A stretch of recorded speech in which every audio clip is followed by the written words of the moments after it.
Пригожина я знал очень давно. L'avenir de Wagner, ça se raconte aussi avec des cartes. Si vous avez cliqué sur cette vidéo, c'est que vous avez probablement vu ces images. In the last hour, it's been confirmed that Yevgeny Prigozhin, head of the Wagner Group, was on board the private jet that crashed near Moscow. Предварительно сообщают, что это бизнес-джет Евгения Пригожина. Yevgeny Prigozhin is reported to have been killed. Le patron des milices Wagner, Yevgeny Prigozhin, serait mort. Alors à partir de là, on a élaboré 3 scénarios possibles pour l'avenir de Wagner. Mais d'abord, on va rappeler rapidement où ils sont et ce qu'ils font. En Europe de l'Est d'abord, après avoir servi en Ukraine pendant de longs mois, essentiellement pour reprendre Bakhmout qui est ici, les mercenaires de Wagner sont partis. Et après la mutinerie de Prigozhin le 23 et le 24 juin, qui ressemblait à une tentative de coup d'État, les hommes de Wagner avaient commencé à s'installer en Biélorussie. En Afrique, son influence prend de l'ampleur et Wagner a une présence avérée ou présumée dans de nombreux pays et surtout avec une offre de services assez diversifiée. Ils servent d'appui militaire en République centrafricaine, au Mali ou en Libye auprès du général Haftar, mais au Soudan par exemple, ils servent plutôt à sécuriser et exploiter les mines d'or. Et puis Wagner, c'est aussi un savoir-faire reconnu dans la désinformation et la propagande anti-Occident en Afrique. Et notre pays est souvent attaqué. Il est attaqué dans les opinions publiques, par les réseaux sociaux et des manipulations. Le continent africain en est le meilleur laboratoire. Voilà, à partir de maintenant, on peut évoquer nos 3 scénarios, et le premier, il s'appelle Succession.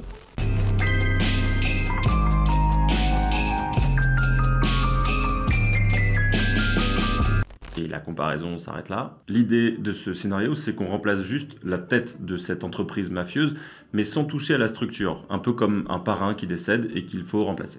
I mean, I think that a mafia gangster, mafia don, is one label that can be applied to Prigozhin. But there are very many different mafia dons. Some are super clever and super competent, and some are not so. I think that both Prigozhin and many analysts make the mistake that they elevated the importance of Prigozhin to this kind of unique leadership level. He was not that special. He was no doubt very competent. He accumulated tremendous amount of money, but he was not the evil genius mastermind that I think he is frequently portrayed as. And he is very replaceable. So we should expect some kind of a transfer of power of the Wagner Group in the coming weeks? Is that what you said? Yeah, absolutely. So, I think that Prigozhin and others were allowed to live as long as it took to create succession plan and succession modalities for the Wagner Group. Et c'est pas simple de trouver un successeur à Prigozhin parce qu'il avait un peu les qualités de ses défauts. Il était charismatique, il avait de l'entre-gens, il avait tissé des relations d'homme à homme avec certains leaders africains, donc il avait pris beaucoup d'importance, peut-être même un peu trop d'importance. Пригожина я знал очень давно. С начала 90-х годов. Это был человек сложной судьбы, и ошибки у него были серьезные в жизни. Le scénario numéro 2 s'appelle la dislocation. Et il n'y a pas de série qui s'appelle Dislocation. Et là, il faut commencer par rappeler que Wagner, c'est avant tout une entreprise. Et donc, ça ne se résume pas à Prigozhin. Ce qu'il faut comprendre, c'est que Wagner a contracté des contrats, en fait, des actes légaux qui imposent en fait une prestation contre de l'argent. C'est simple. Est-ce que Goïta va continuer à payer Wagner alors même que Prigozhin est décédé?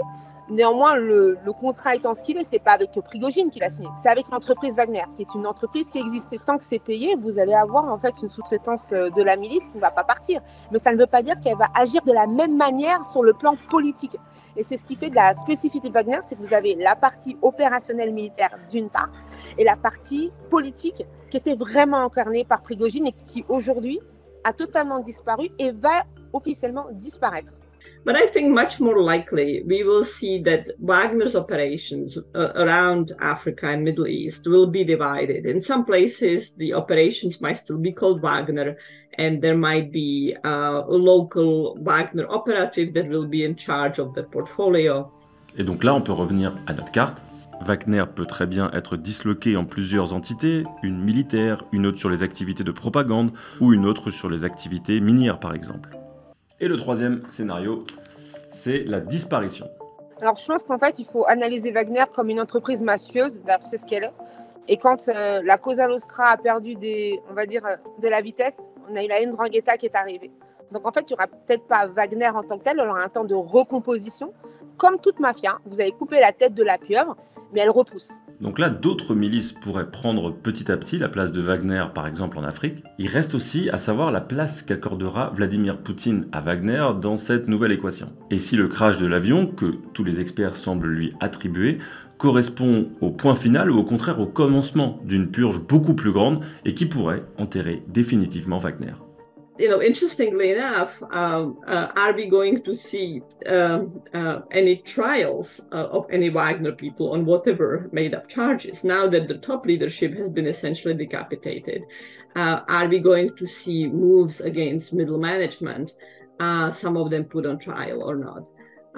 So those would be factors to watch for.